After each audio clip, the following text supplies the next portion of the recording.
માળિયા હાટીનાના શહેરીજનો રખડતા પશુધનથી ત્રાહિમામ પોકારી ગયા, તંત્ર ઘોર નિદ્રામાં। છેલ્લા થોડા મહિનાથી શહેરમાં ગાય, આખલા, રેઢિયાળ પશુઓ સહિત શહેરમાં ચોતરફ અફડાતફડી મચાવી છે અને એકાદ મહિનામાં 10 થી વધુ લોકોને નાની મોટી ઈજાઓ પહોંચાડી છે।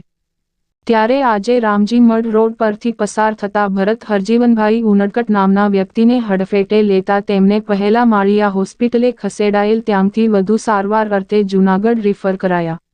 સ્થાનિકો દ્વારા વારંવાર રજૂઆત કરવા છતાં તંત્ર દ્વારા કોઈ નક્કર કામગીરી નજરે ચડતા ભારે રોષ।